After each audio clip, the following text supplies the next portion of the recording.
Congolaises, Congolais, chers compatriotes, il y a 6 ans, je prenais congé de mes responsabilités en tant que président de la République, chef de l'État. Et fait inédit dans notre pays, en près de 60 ans d'indépendance. J'ai passé pacifiquement la main à un nouveau chef d'État. Depuis lors, je m'étais imposé un strict devoir de réserve, y compris quand j'ai fait l'objet, directement ou par mes proches interposés, de provocations, de déni de droit, d'humiliation, d'imputations dommageables et d'autres multiples atteintes à ma dignité. D'abord, parce que je suis convaincu que le temps est le meilleur allié de la vérité, un antidote lent mais puissant contre le venin du mensonge et de la délation. Mais aussi et surtout, parce qu'agir autrement aurait fait le jeu de ceux qui, par cette campagne odieuse, cherchaient à détourner l'attention de notre peuple de leur incapacité, aujourd'hui avérée, à répondre à ses attentes et aspirations. J'ai enfin décidé de briser ce long silence, de sortir de ma réserve et de m'adresser à vous parce que l'enjeu est de taille. Il est même existentiel. Non pas pour ma famille politique ou biologique, moins encore pour ma modeste personne, mais plutôt pour la nation congolaise et pour l'avenir de notre cher et beau pays. J'ai décidé de briser le silence parce qu'au vu de la situation que traverse notre pays, continuer à me taire m'aurait rendu poursuivable devant le tribunal de l'histoire pour non-assistance à plus de 100 millions de compatriotes en danger. Je saisis cette opportunité pour partager avec vous mes réflexions et participer ainsi à la recherche de la solution à la crise que traverse notre pays, la République démocratique du Congo, terre de nos ancêtres, car il est gravement malade et son pronostic vital engagé. Mieux que quiconque, vous en êtes conscient, car vous en faites quotidiennement les frais dans votre chair et vous en payez le prix. Mes chers compatriotes, vu l'importance stratégique de notre pays et le rôle qu'il est appelé à jouer, j'avais, de l'avènement au pouvoir du chef de l'État actuel, conclu avec lui un accord donnant naissance à la coalition entre nos forces politiques respectives. À propos de cet accord, beaucoup de contre-vérités ont été dites, y compris, fort malheureusement, par celui qui est censé connaître la vérité, parce qu'en étant l'un de 2 principaux signataires. En attendant qu'au moment opportun, la vérité soit rétablie, preuve irréfutable à l'appui, permettez-moi pour l'instant d'affirmer qu'en ce qui me concerne, la conclusion de cet accord n'avait pour seule motivation que l'intérêt supérieur de la nation. Par cet accord de mutualisation de forces, j'entendais en effet permettre à mon successeur d'exercer dans la direction des affaires de l'État plus de pouvoir effectif que ce que la faible représentation de sa famille politique au sein de la nouvelle Assemblée nationale était en droit de lui conférer. Je voulais par ailleurs faciliter le fonctionnement harmonieux des institutions et éviter à la nation, comme à notre jeune démocratie, d'éventuelles crises politiques qui leur auraient été fatales. Cette première alternance pacifique et civilisée à la tête du pays avait suscité d'autant plus d'espoir qu'en janvier 2019, notre pays s'est trouvé en bien meilleur état qu'au moment de ma propre accession à la magistrature suprême en janvier 2001. Alors que j'avais trouvé un pays au bord de l'implosion, miné par une longue dictature et des guerres, sans institutions républicaines, économiquement en faillite et socialement déchiré. Bref, un pays dont l'incertitude de lendemain menaçait la stabilité de toute la région.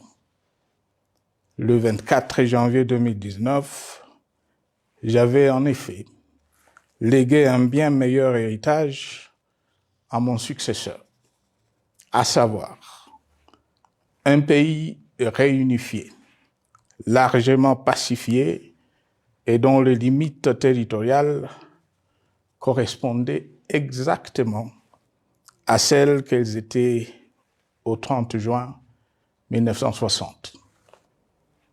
Une nation reconstituée, réconciliée et fière de sa diversité. Un État doté d'une constitution progressiste et des institutions fonctionnant harmonieusement. Une économie dynamique et résiliente et débarrassée du fardeau de la dette hérité de régimes antérieurs, du fait de multiples réformes structurelles engagées. Une armée nationale républicaine de plus en plus professionnelle et capable de relever le défi de la défense de l'intégrité du territoire national. Une démocratie en constante consolidation, avec notamment l'organisation sur fonds propres d'un troisième cycle électoral. Le cœur serré, je constate qu'à peine 6 ans après, ce bel héritage en indivision, légué à l'ensemble de notre peuple, a été complètement dilapidé par celui qui en avait reçu la garde. Que notre pays offre un spectacle de plus désolant et qu'il suscite d'autant plus de désespoir au sein de notre peuple et de pitié et de moquerie à travers le monde, que l'inconscience de ses dirigeants ne permet aucun espoir de redressement. Cette détérioration rapide de la situation générale du pays est principalement due à l'inverse du pouvoir sans limite. Le nouveau dirigeant s'illustre en effet par une série de remises en cause, reniements et violations intentionnelles de la Constitution, avec en toile de fond la volonté irrésistible de concentrer tout le pouvoir entre les mains d'un seul homme, au mépris du pacte qui cimentait la cohésion de notre peuple.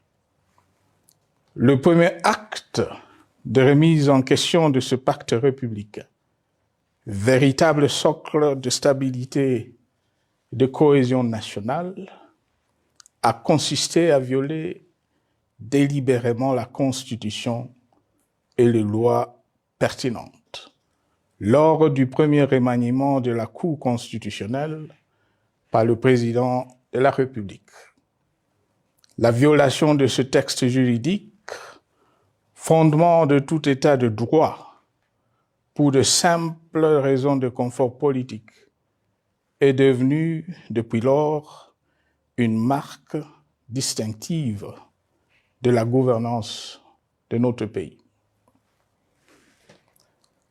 Dans le même esprit, en décembre 2020, il fut organisé un coup d'État institutionnel à la suite du renversement en pleine mandature d'une majorité parlementaire, pourtant dévolue par le peuple souverain, ainsi que le gouvernement qui en était issu. S'en sont ainsi suivis la nomination illégale de membres de la Commission électorale nationale indépendante, ainsi que le simulacre des élections de décembre 2023, organisées en violation du cadre juridique et de normes internationales pertinentes, qui, par une ampleur sans précédent de la fraude, ont amplifié l'illégitimité des institutions et de leurs animateurs. Le coup de grâce a été donné par l'annonce du projet de changement de la Constitution, un projet dont la réalisation liquiderait totalement le consensus national de Sun City. Les conséquences négatives de cette gouvernance non orthodoxe sont pour le moins stupéfiantes. Le pays est ainsi devenu un espace de non-droit. La République a cessé d'être démocratique et la volonté du chef de l'État tient désormais lieu de loi suprême, supplantant la Constitution et les lois. En revanche, érigé en politique du gouvernement, le populisme et la démagogie, le mensonge et l'arrogance, la discrimination et la stigmatisation de certaines composantes de notre peuple, l'institutionnalisation du tribalisme et du népotisme, l'opposition de communautés nationales les unes aux autres, le discours de haine et l'injustice ainsi que l'impunité ont d'autant plus aisément détruit la cohésion nationale et le vivre ensemble que l'opulence outrancière et le non-respect de la parole donnée sont les maîtres mots de la classe politique au pouvoir. Ce qui a rendu le pays fragile et donc vulnérable. Plus grave, le repli identitaire, dangereux pour l'édification de toute nation, a refait surface, avec ses vieux démons dont l'intolérance et la division est circonstance aggravante. Cela est non seulement toléré et impuni, mais aussi et surtout véhiculé et financé par les tenants du pouvoir. Face à cette dérive, le Parlement a abdiqué de sa mission constitutionnelle de contre-pouvoir. Il a ainsi cessé d'être le temple de la démocratie, le lieu par excellence de l'expression législative et la volonté du souverain primaire, pour ne plus être qu'une chambre d'enregistrement de la volonté d'une seule personne. Quant à la justice, garante constitutionnelle des libertés publiques et du socle de valeurs, qui structure notre identité et forge notre unité, elle a complètement démissionné de ses responsabilités, se laissant ouvertement instrumentalisée à des fins politiques.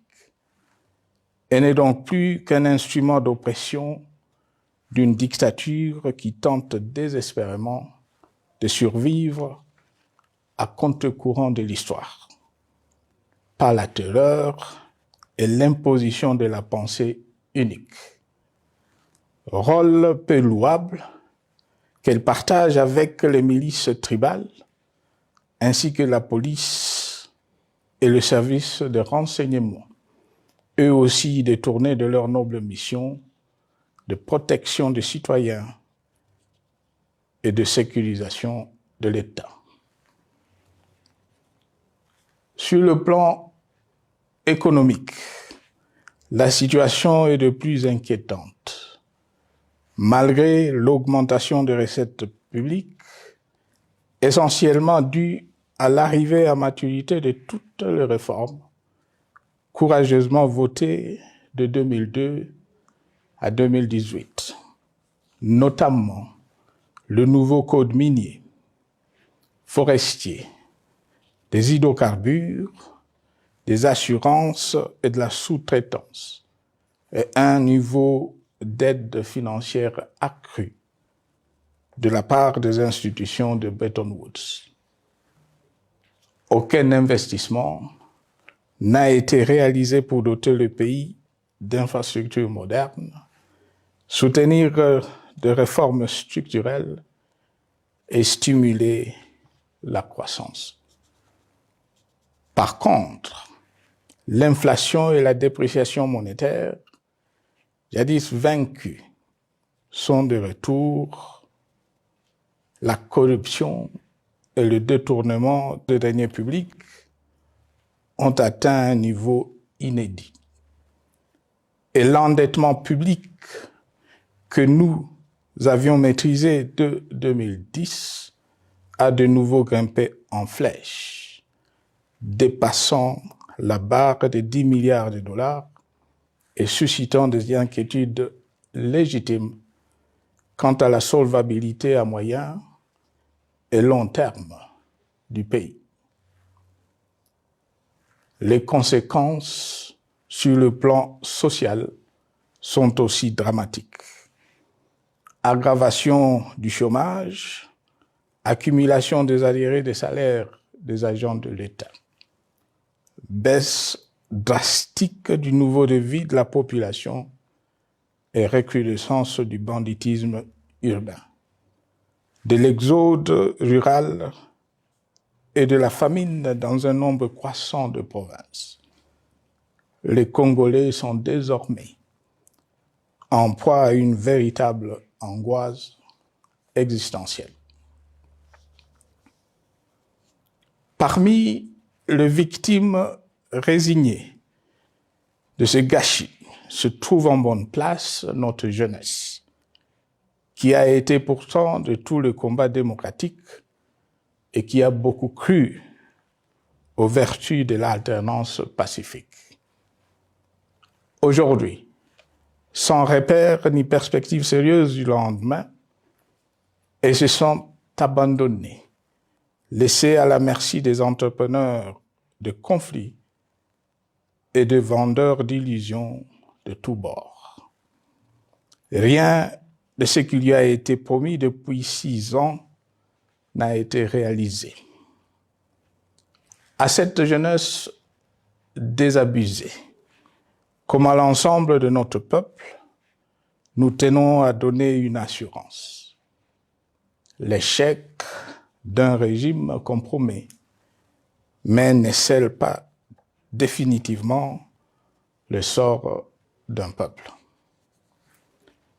Mes chers compatriotes, s'agissant de la situation sécuritaire, dans les grandes agglomérations comme dans nos campagnes, elle est partout plus que préoccupante. C'est le cas notamment au nord Kivu, au sud Kivu, en Ituri, au Maniema, au Tanganyika, au Katanga et au Mai-Ndombe, province pourtant voisine de Kinshasa, capitale du pays et siège des institutions. Le sang de nos compatriotes civils et militaires, valeureux officiers et soldats des rangs, mais aussi députés, éminents membres de la société civile ou de partis politiques, a ainsi abondamment et gratuitement coulé. Du fait de l'intolérance, du cynisme, voire pire, d'un terrorisme d'État pratiqué dans un seul et unique dessein, l'abus du pouvoir pour le pouvoir. C'est le cas, entre autres, de plusieurs centaines de détenus du centre pénitentiaire de rééducation de Makala, sauvagement abattus dans la nuit du 1er au 2 septembre 2024, victimes sans défense d'un crime incontestable contre l'humanité, à ce jour resté impuni. Il en est de même de membres de la secte mystico-religieuse Wazalendo de Goma, de jeunes de la Junafek à Lubumbashi et du massacre des adeptes de l'église Mbidi à Kilwa. Cette déliquescence de la situation sécuritaire est due à la mauvaise gouvernance du pays qui, dans ces secteurs, est aujourd'hui caractérisée par une formation militaire bâclée, des recrutements et mises en place ethniquement motivés, ainsi que par l'emprisonnement sans jugement, aussi bien de plusieurs militaires et officiers de haut rang que des agents de l'ordre et de sécurité, majoritairement swahiliphones. Bien plus, à l'armée nationale, bouclier de la nation, instrument de préservation de l'indépendance nationale et de l'intégrité territoriale, il a été substitué de bandes de mercenaires, de groupes armés, de milices tribales et de forces armées étrangères qui ont non seulement montré leurs limites, mais aussi enfoncé le pays dans un chaos indescriptible.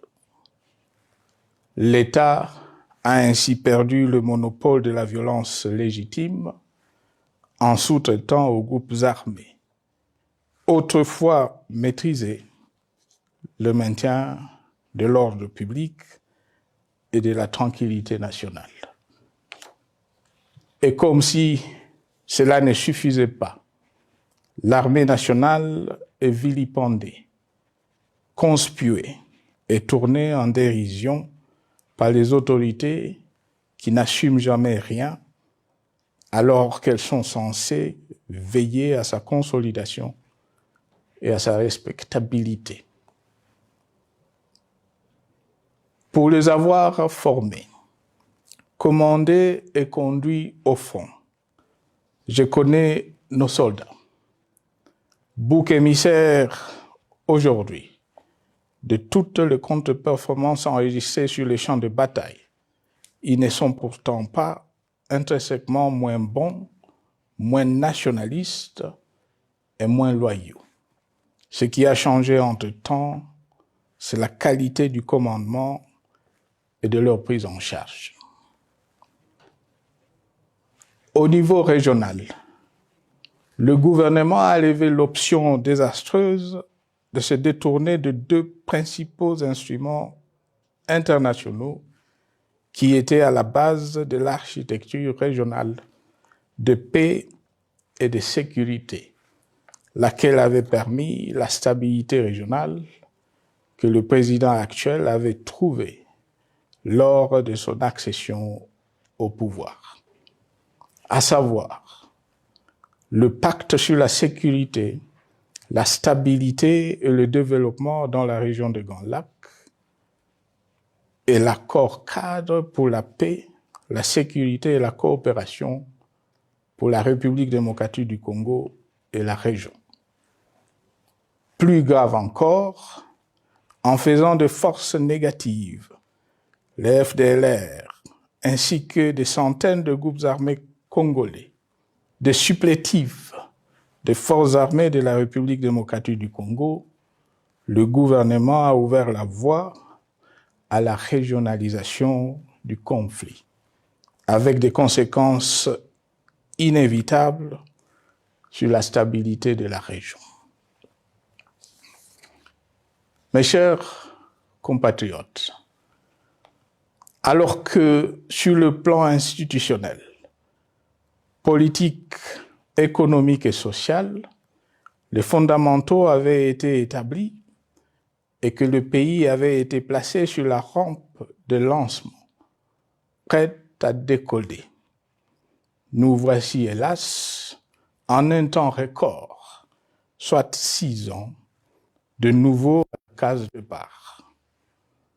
Celle d'un État failli, divisé, désintégré, au bord de l'implosion, inscrit en bonne place au palmarès de pays pauvres, le plus corrompu et très endetté.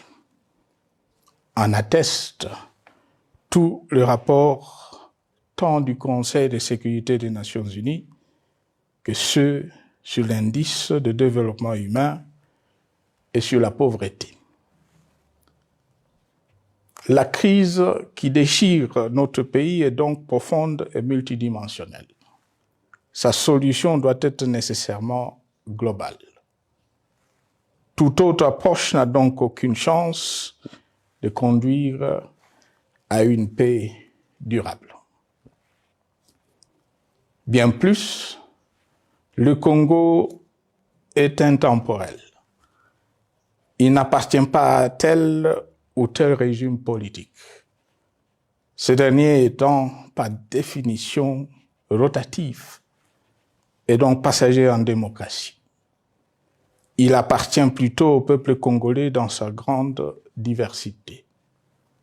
Ce qui est vrai du Congo l'est aussi des immenses ressources du sol et du sous-sol dont il regorge et qui sont essentielles à la croissance et au développement à l'échelle internationale. Que tous, au pays comme à travers le monde, en tiennent compte et qu'ils inscrivent leurs projets dans une perspective qui privilégie l'intérêt du Congo et des Congolais, plutôt que celui de ceux qui, à un moment ou à un autre, dirigent le pays. Cela étant, pour sauver le Congo, les griefs légitimes du peuple congolais contre le régime en place ne peuvent être éludés.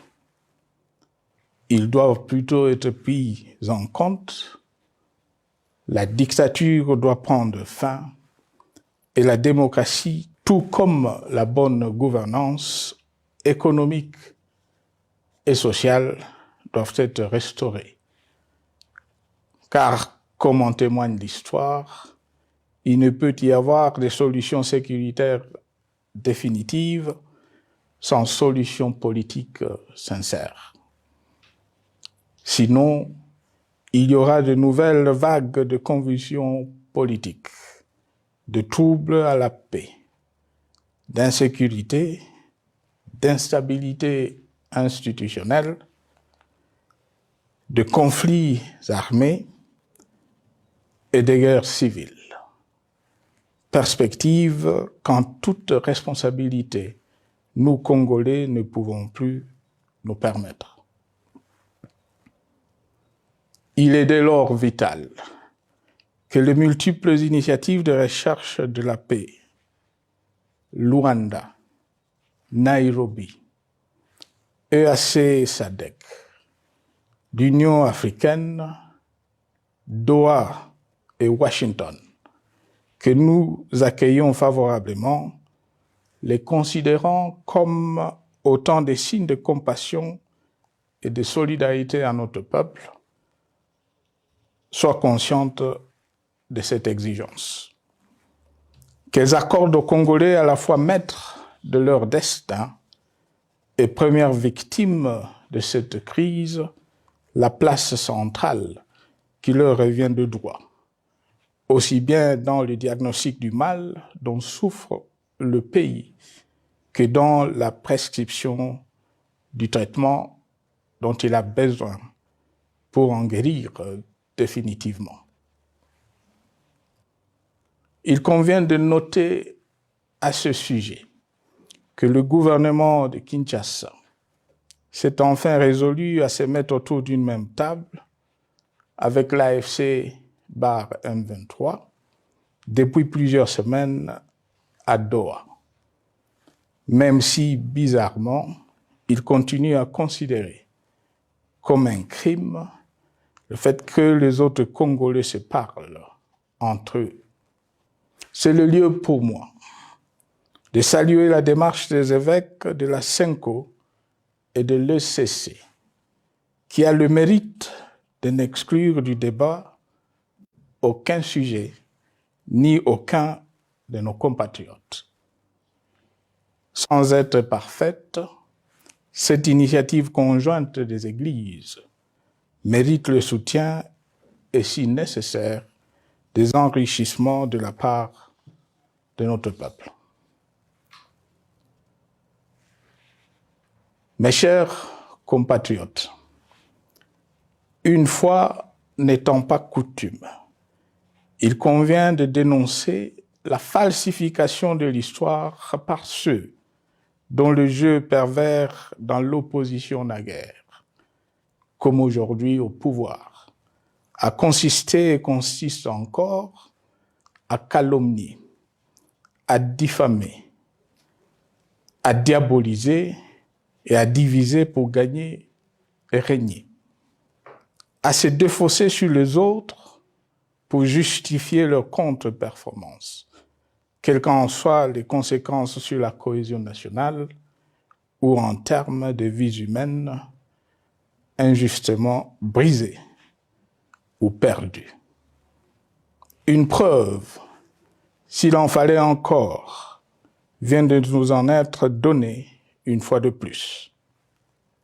Il y a quelques jours, en effet, suite à une simple rumeur de la rue ou des réseaux sociaux sur ma prétendue présence à Goma, où je veux me rendre dans les prochains jours, comme annoncé par ailleurs, le régime en place à Kinshasa a pris des décisions arbitraires, avec une légèreté déconcertante qui témoigne du recul spectaculaire de la démocratie.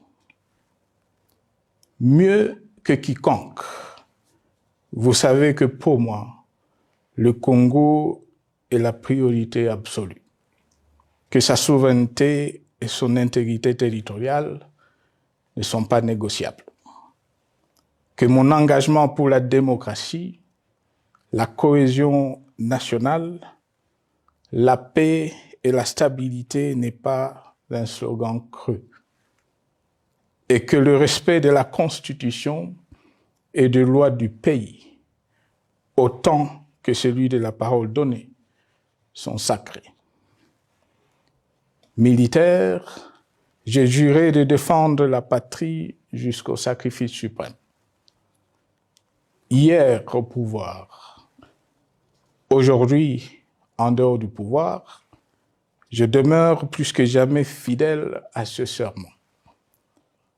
En ce moment où le pays est de nouveau divisé, appelé par le destin, j'ai le devoir d'œuvrer à la recherche de la paix et de contribuer à la reconstruction de notre pays qui se meurt. C'est dans cet esprit que j'ai choisi ce moment pour exprimer ma sympathie à l'endroit de toutes les victimes du conflit en cours, de réconforter et marquer ma solidarité avec la population de la partie orientale. Vous, qui êtes abandonnés par le pouvoir central, qui semble avoir pris le parti de vous punir, entre autres, en déconnectant les institutions financières du réseau bancaire national et en restreignant le mouvement de personnes et de biens. Ces décisions et bien d'autres vous asphyxient et rendent votre vie plus précaire que jamais. J'en appelle aux uns et aux autres, en particulier au gouvernement, d'humaniser les conditions de vie de nos compatriotes de cette partie du territoire national. Ils ont droit à la vie, à la scolarisation de leurs enfants et aux autres conditions du bien-être. En entendant le rétablissement de l'autorité de l'État sur toute l'étendue du territoire national, j'invite les tenants du pouvoir à protéger la population. De même, l'armée, la justice, les autres structures en charge de l'ordre et de la sécurité doivent être véritablement au service de la population et répondre à ses aspirations. Mes chers compatriotes, de par mon expérience dans des situations similaires, le patriotisme et l'humanisme ont guidé le processus de règlement de conflits et ont porté de fruits dans le passé, aussi bien sur les champs de bataille que sur celui des négociations ou du dialogue. Notre pays avait été divisé de quasi-moitié pendant quelques années. La sagesse avait alors prévalu. Nous avions recollé le morceau et le pays a survécu dans son unité. C'est ainsi qu'après quelques années de réflexion sur la crise en cours, après avoir consulté des chefs d'État et des anciens chefs d'État de la région, ainsi que des acteurs politiques et sociaux, nationaux et étrangers, j'ai fait ce jour une proposition qui engage la nation tout entière à un sursaut patriotique pour un pacte citoyen afin de tirer le pays du gouffre. Le travail hardi qui s'impose à nous portera notamment sur les 12 points suivants. 1. Mettre fin à la dictature, mieux à la tyrannie. 2. Arrêter la guerre. 3. Rétablir l'autorité de l'État sur toute l'étendue du territoire national. 4. Restaurer la démocratie en revenant aux fondamentaux d'un véritable État de droit. 5. Rétablir les libertés fondamentales. 6. Réconcilier le Congolais et reconstruire la cohésion nationale. 7. Relancer le développement du pays par la mise en place d'une bonne gouvernance économique, une gestion administrative et financière orthodoxe et une répartition équitable des ressources nationales. 8. Relancer le dialogue sincère et permanent avec tout le pays voisin en vue de l'instauration de la paix et du développement durable dans la région. 9. Rétablir la crédibilité du pays auprès de partenaires au niveau tant régional, continental qu'international. 10. Neutraliser tous les groupes armés nationaux et étrangers et rapatrier ces derniers dans leur pays d'origine. 11. Mettre définitivement fin au recours et à l'utilisation de mercenaires, conformément à la Convention de l'Union africaine sur l'élimination du mercenariat en Afrique du 3 juillet 1977 et à la résolution des Nations Unies du 4 décembre 1989 portant sur la Convention internationale contre le recrutement, l'utilisation, le financement et l'instruction de mercenaires et rapatrier sans condition ceux qui sont déjà déployés sur le sol congolais. 12. Ordonner le retrait sans délai de toutes les troupes étrangères du territoire national. À ce sujet, je salue la décision sage des pays de la SADC de retirer les troupes de la SAMI DRC de notre pays.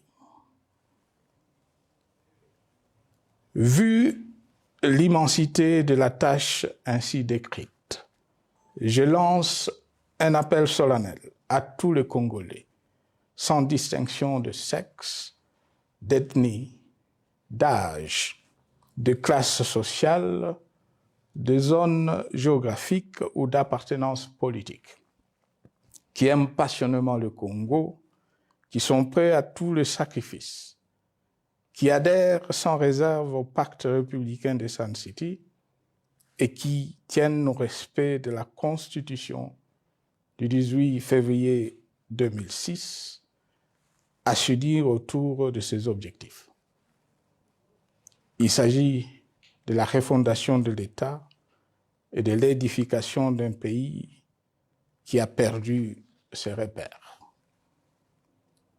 Mobilisons-nous et mettons à profit tous les moyens à notre disposition pour restaurer l'unité nationale, sauver le Congo et préserver son indépendance, car l'Afrique et le monde nous regardent. Mes chers compatriotes, le Congo vaut mieux que la caricature qu'en donnent ses dirigeants actuels. Le Congo mérite mieux que cette politique extérieure faite de jérémiades et de mendicité. J'ai donc la ferme conviction que le peuple congolais est capable, aujourd'hui comme en 1960, de vaincre le démon de la division, qu'il est capable aujourd'hui, comme au cours de la décennie 90, de vaincre la tyrannie et la tentation du pouvoir absolu. Qu'il est capable aujourd'hui, comme en 2003, de prendre le dessus sur ce qui nous divise et de mettre fin à la violence armée qui oppose ses enfants. Pour y parvenir, chacun doit jouer sa partition. Je m'engage à jouer la mienne. Que Dieu bénisse la République démocratique du Congo, qu'il bénisse individuellement chacun de vous. Je vous remercie.